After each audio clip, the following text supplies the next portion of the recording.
What's up, guys? Welcome back to the Morning Brew podcast. I'm your host, Kayla, and I'm interviewing creatives every other week so that you get the human experience behind their art.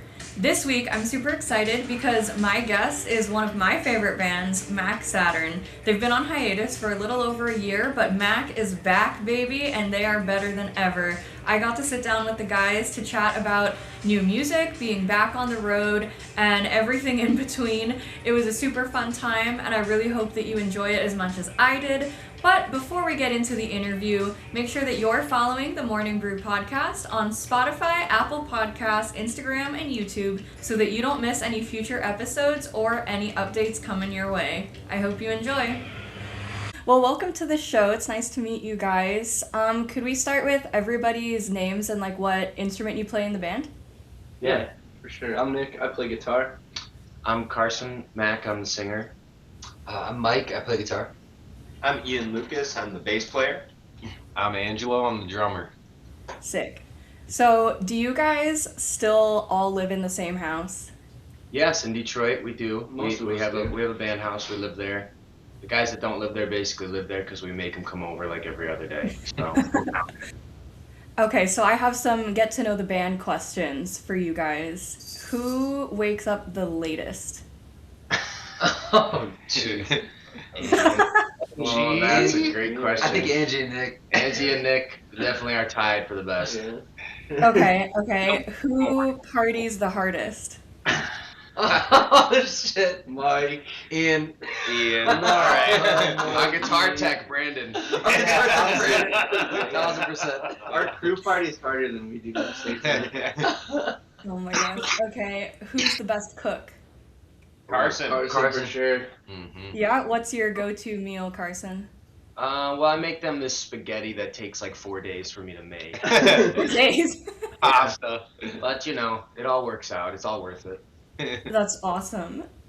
Who's the last to respond in a group chat? Ian. Okay. Who has the weirdest habit or pre-show ritual, and what is it? Ooh. Mommy made me mash my M&Ms. Mommy made me mash my M&Ms. My vocal warm-ups. Yeah, my vocal warm-ups are That's weird. Carson's vocal warm-up. Yeah, we're all, Yeah. Matching my It's like a YouTube video. Okay. Half the views on it. This one is hit or miss on if you guys can answer it, but what's the wildest story to come out of the Mac Saturn house? Whoa, the wildest story to come out of the Mac Saturn house. That we're still playing fucking music. Yeah. We're still playing music. That me and our manager Austin haven't murdered each other. There's so many things. That we haven't set the house on fire. Oh, yeah. That's impressive.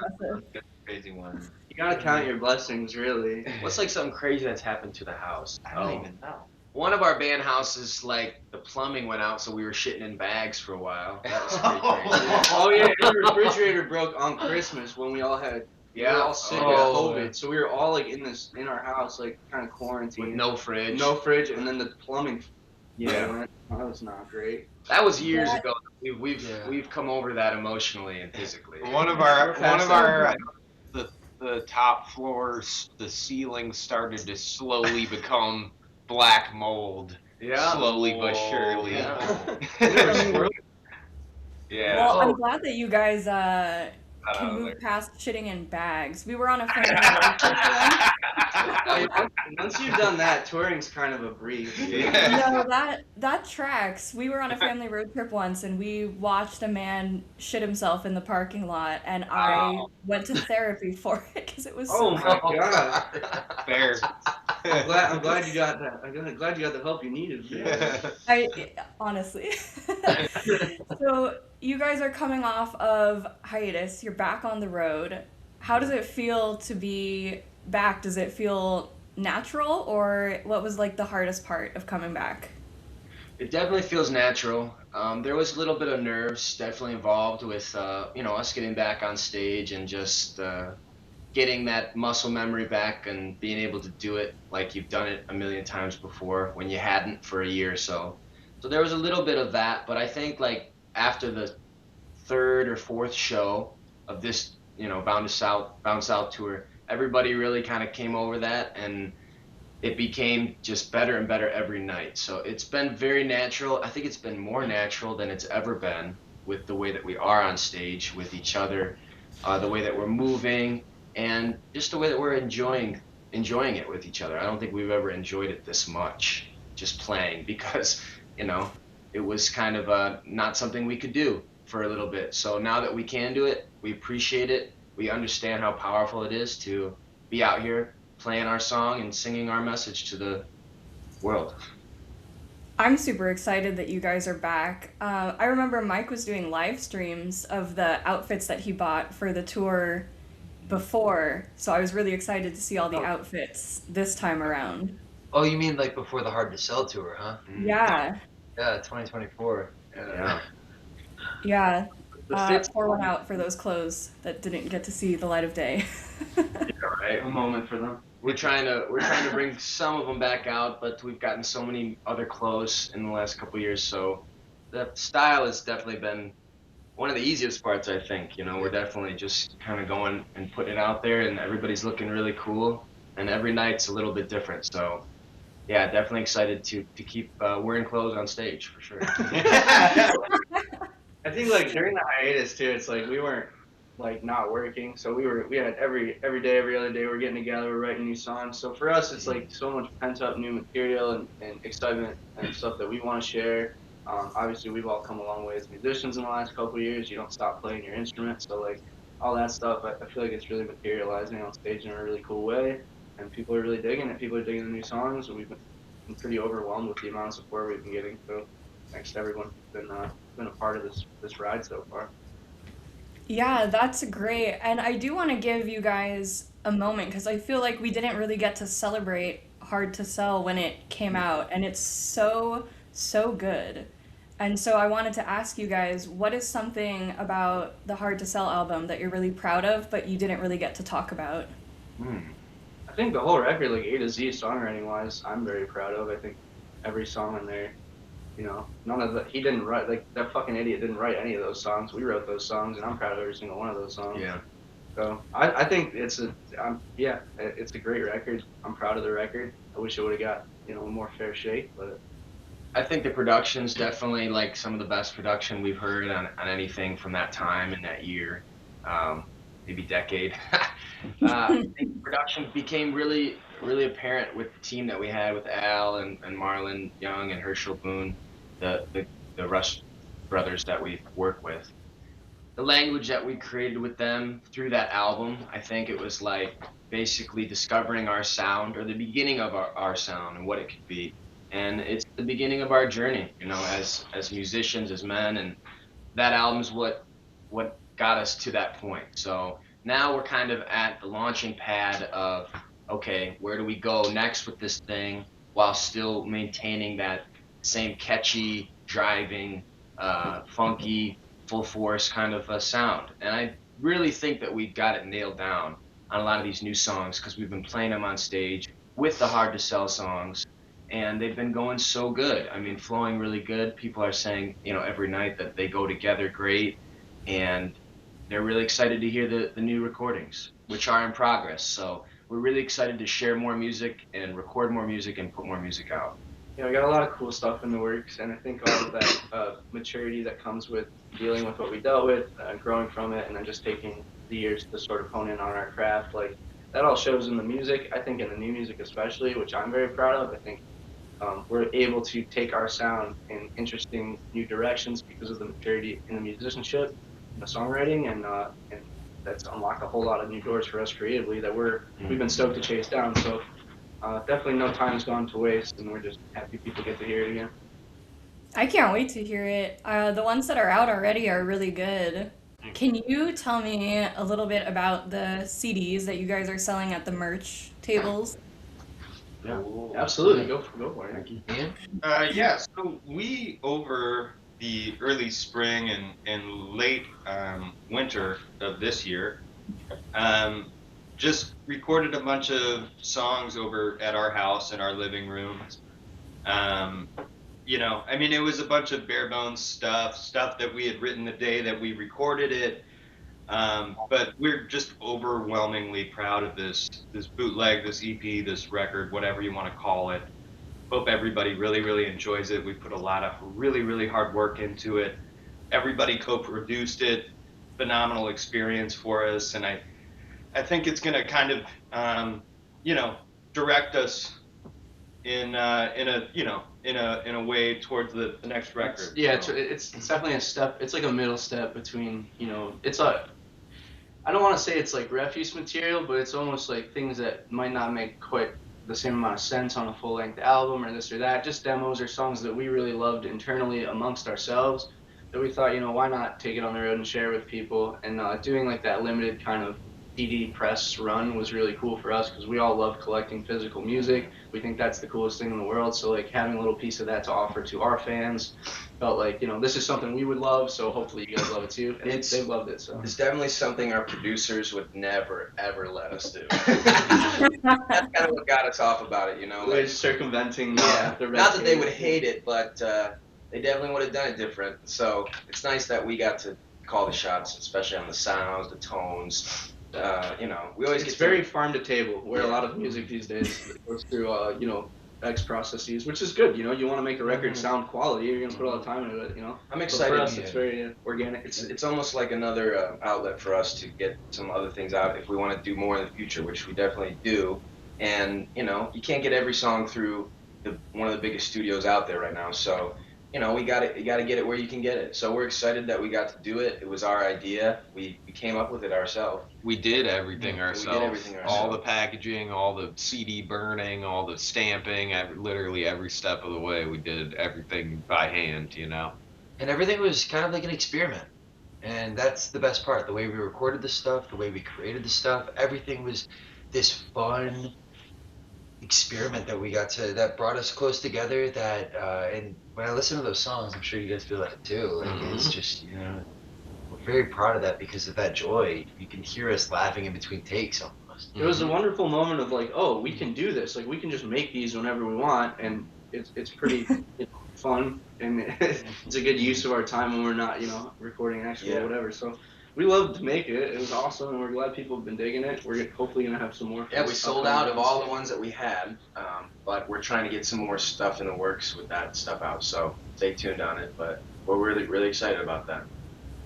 That's super cool. And the new record that you guys mentioned, can you tease anything about that? Well, not really dates, but we are hard at work. We've already got a lot of tracks recorded for it. We're on our way there, but full steam ahead, and just keep your eyes open on Mac Saturn for more music and eventually a new album. It's coming for sure. Yeah, hopefully by the end of the year, but we'll definitely have singles out along the way all throughout the rest of this year. So that's something like everyone listening can look forward to. I can't give you specific dates, but there'll probably be 2 or 3 new ones out by the time the snow falls again. So hopefully everyone digs those too. And yeah, we're excited to have more music out in the world. Yeah, and Mike and I were chatting after the Austin show, and you were mentioning it felt more intentional in the writing and the recording. Can you tell me a little bit more about the intentionality that you were talking about? Yeah, very much so. I mean, the way the world works and life works for everybody, obviously everything gets thrown at you at different times, and sometimes a lot can come at you in a short amount of time. But as artists, we got a blessing of an outlet and an opportunity for us to work through things in our own minds as a group of men. And I think everything that's happened to us up to this point really pushed us over an edge with each other to just really go there and draw from a place of total honesty with each other and what we are going through as a group, not just one person, what we're all going through. And that comes from us talking all the time, living together, talking about everything that we're going through and working through it together. And then once we do that and we are in a place of total control of our own hearts because we've got each other's backs, then we start writing, and then we start trying to create from that place, as opposed to a place of trying to get back or trying to race to some sort of materialistic thing. I don't know.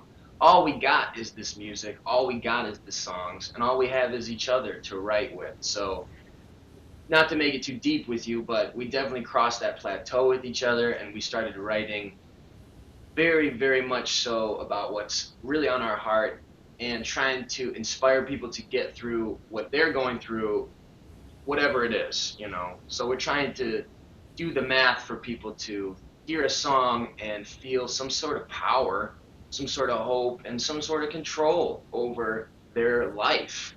And I think that's the most powerful thing in these new songs that we're kind of pushing, you know, trying to inspire in that way. And it took us going through some things to really do that. So it's a powerful thing. I think also having the internal community that we have to like discuss the difficult things means that like not every song that comes out has to be about, you know, it's not going to be a boring record about what we experience. Like everybody fucking Yeah. no, it's not that interesting.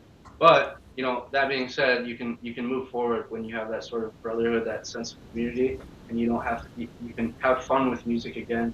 You can enjoy it, and in that enjoyment, in that newfound like reawakening of oh shit, we remembered we love to do this no matter what. A lot of great music's come out of it, and what few walls were left creatively in this group, because there weren't many already, you know. What few barriers and walls we did have between each member are definitely gone, and I think that the bootleg shows that more than anything, because there's songs on there that are written by each of us and sang by each of us, and it's not the specific like this is the Mac Saturn that you're used to and that you've been, you know, broadcasted. There's so much more to the story, and that's the first step in telling the whole story, I think, and the new music to come as well. And when it comes to intentionality, for me at least, I think it's just pushing the envelope of what we're capable of as musicians, as recording artists, and the more that we lean on that brotherhood that Carson mentioned, and then we can rely on each other to get through the tough shit, the easier it is to make the awesome shit when it's time to make the awesome shit, you know? So we're just, like I said, I keep saying, but just grateful to be back doing it. And yeah. The brotherhood definitely translates on stage. Like you can feel it in the room 100%. So I'm really excited to see how that comes through in the new record for sure. Yeah, I mean, at the end of the day, we just fucking love what we do. We can't believe we get to do it, and like every day that we get to do it, we're just like, we're gonna try as hard as we can to make tomorrow the same thing, I guess, you know. That's super cool. How is the writing process different or the same from Hard to Sell to this new one? And also, like, because I don't write songs, so do you do like a melody first, or are you words first, guys? Never the pretty big fights, honestly. Yeah. They come in all different forms, shapes, and sizes, and sometimes it just depends on who's bringing the idea to the table. I think the biggest thing that you'll notice in record 2 is like everyone's bringing ideas to the table, and the songwriting is even more collaborative in the sense that like where a lot of times on Hard to Sell, the genesis of an idea would come from a single person, and then we'd flesh it out. Now the idea genesis is coming from, you know, any of the 5 of us at any given time, and that just makes for, you know, a bigger world to build and more material to draw from. So yeah, it's been really exciting. A lot to work through, but really exciting. Surprisingly, I think everybody's gotten better at their instrument too, I guess, on our time off. Which really helped, you know, like I don't know how it happened. It's called practice. Yeah, when you play practice. For sure. They all got better, you know. I mean, even my voice, I feel like got a little bit better, and I don't know how, but it's just great because, like, I don't know, everything is definitely up a level, and you know, we're all taking it a little more serious in terms of let's bring it, you know, just because we have so much pent up energy and we're ready to go. So I think a little bit of time away has definitely charged us up in terms of getting us really, really excited in terms of our writing, and when we do get together to write, especially now that we're touring again, when we have time to be creative, it's nice to go really down that thing, and then when we're touring, it's nice to really go down in that thing. So focus on the show and the set. Yeah, and all that stuff. it's nice to go back and forth now, and that's good for a band, and it's good for our writing process because we're a live band. I mean, we love writing, and we're songwriters, but we're performers, we're entertainers, and we like to try stuff out on stage. So I think a big part of it is, you know, us trying some of these brand new songs that may not even be recorded to see if they can go into the studio. which is a nice outlet for us. That's definitely changed since we were off the road. Well, I think even before I joined the band, that was the process of getting a song to a record or getting a stamp of approval on a song. It always has to go out to people first. Yeah, it's a great way to road test, like, for all the new material. And the maturity of the musicianship leads you to, like, okay, now we can play songs that maybe we couldn't get away with playing before because we didn't have the dynamics or we didn't have maybe the touch or whatever. And now it opens up the songwriting in ways that's like you're not going to hear just like Hard to Sell 2. It's going to be something more. It's going to be something that you can be excited about. That's the next thing, right? And Yeah. we already made that record. I don't want to make that record again. I think we also like trust that, you know, our fan base has good taste. So it's like when we play our set, when we play our songs, we can really like go to the fans to, you know, to try to get to the bottom of like what the best songs are, you know. Oh, absolutely. And you can tell by their reactions some nights, you know, if you're really nailing a tune and you're not getting anything back, it's like, okay, maybe you need to go home and write a new hook for this, or like figure out a way to make this sticky, you know, and vice versa. We've gone out there with songs that were like, let's just try this. I don't think it's going to be good. And people eat it alive, and suddenly you're playing it every other night. So you never know till you know, but it's definitely a fun experiment to conduct. This has been really cool with this tour. This is so special for us because during that break, we had written dozens of songs that did not leave the house, that were our little secret. And for us to be able to go out on the road and test these songs that we've been sitting on for basically that whole time, it's been really cool to see the reaction, see, you know, who's dancing to it, who's really some of the songs we wouldn't expect them to dance as hard as what we thought, and how people are commenting about the lyrics of what we're saying for these new songs. This is like, it's always the best filter to go and perform these songs live before we put them on the album, and that's something we did with Hard to Sell. I mean, we played 100 shows before Hard to Sell came out, and that's the barometer right there. That's you know, we're very lucky to have that opportunity. And like Carson was saying, like, we are a live band, so like when we make that record, we want that record to be a good record that we can listen to for years and years, and we're not gonna burn up our ears and this and that, right? And then when it comes to the live show and the bootlegs and these other things that we're capable of doing, like, that's how all those little secrets Mike's talking about make their way out. You know, like, everything eventually is going to get heard. The record itself, I think, needs to be able to stand alone as a piece of, like I think Hard to Sell is a good example of that, song by song. But all those other little secrets and things like that, like, we're excited to get them out on the bootlegs. We're excited to get them out on the live cuts and stuff like that. Our partnership is awesome. That's just a live band, you know. People want that. People need that. Well, definitely. Did you ever think that people would be throwing it back to a phone number? That's the best question I've ever been asked. Yes. She said throwing it back. Yeah, we did. That's why we wrote it. Yeah. Carson, how do you get into the headspace for performing live? Because I have to admit, like, sometimes I get scared a little bit because you have so much energy, and it feels like when you go to like a coffee stand and the people that work there have so much energy, and I'm like, I haven't had my coffee yet. Well, I'll be honest, like, the guys get me worked up, you know, like, I walk out on stage when they're already playing, so they get me fired up. I think the energy comes from two places. I mean, the energy comes when I go on stage. I'm nervous as heck right before I go on.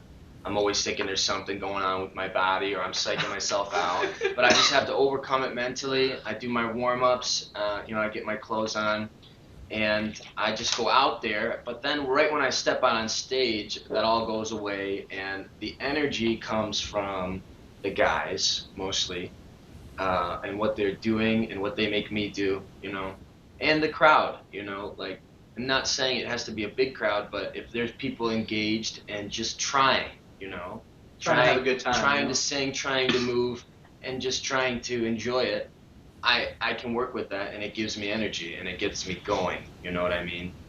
And I think this is the first time ever of touring where my body movements have really just been so purely reactional to what they're doing, with their instruments and stuff, and I'm moving in ways that I've never moved before. So it's a really exciting time. I'm just trying to, go deeper into it and let them, carry me there because they're doing so good. But there really is no set ritual. I kind of just pace around until we go up there. I've never seen him practice a dance move off stage Yeah. for what it's worth. I know a lot of people probably wonder about it. He doesn't do any choreography. He just makes it up as he goes All every of day. it, and the talking in between. Just like we do. I don't know what I'm going to say in between, but something comes out, and it's always, something new. Well, it's real. It's just in the moment. It's authentic. You're giving, one-of-one Yeah. experience, and yeah, that's the best feeling ever. My mom says the same thing, though. She says, I see you putting out all that energy. Like, I'm worried about you. Like, how are you going to, keep this up? And I'm like, I don't know. But every night I get that energy from somewhere, and it always works out, and I'm very thankful for it. And I'll do it as long as my body can allow it. We love it. We love it. My mom also loves it. I took her to see you guys when you opened for the Struts, and she was like, oh my gosh, he could really dance. Yes. I love that. I love that. Okay, so I've got a couple silly questions for you guys. Okay. In Mint Julep, talk about leave him or keep him. Are you guys team leave or team keep? Leave his ass. Leave him. Leave his Leave ass. him. He's a Please. boss. We're team leave him. But if you want to Okay. keep him, you must have a good reason. Maybe he's a sweetheart, Yeah. I don't know. He might be a I'm nice guy. always team leave him. I like that. I like that. You need a love worth fighting for, alright? Absolutely. And so I listen to a lot of these songs when I'm running, and so it lets me think about the lyrics. So I have to ask, in Ain't Like You, what the fuck happened on the 7th floor?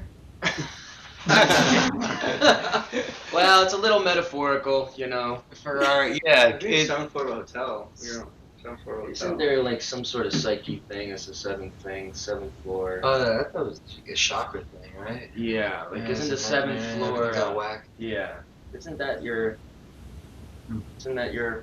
top of your? I don't know.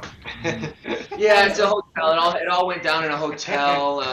Major blowout with my ex-girlfriend on the 7th floor. She threw out my TV. It's crazy. Don't tell anybody though.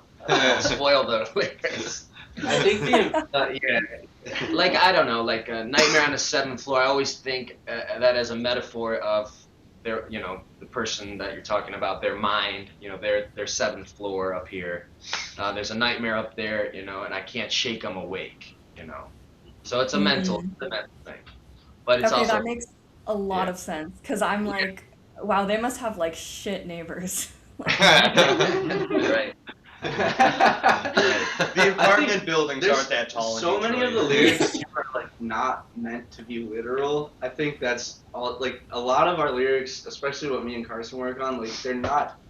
It's not supposed to be like word for word literal. It's more supposed to be like an abstraction of like if you hear these words together, you might feel the same thing that I'm feeling when I say I'm feeling this way or that way, without literally telling you.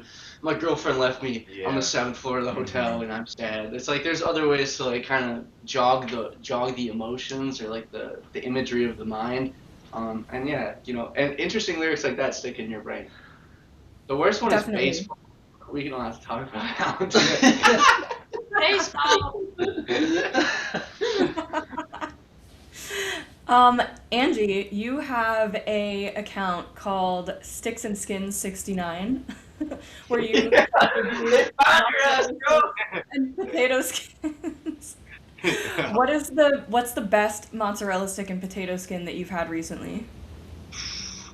I mean, one mozzarella stick sticks out above anything in my mind, but I kind of forget what the name of the restaurant was. It's definitely on the page. It's definitely in my notes because I have like a little archive, You talking about Albany? No, it was in California. Okay. It was at an Italian restaurant. Oh, the pizza place, right? Yeah. Yeah. Santano's? I found it. Hold on. Oh, in Long Beach. Domenico's. In Long Beach, Domenico's, yeah. yeah. Shout out Long Beach. Yeah, in Long Beach, California.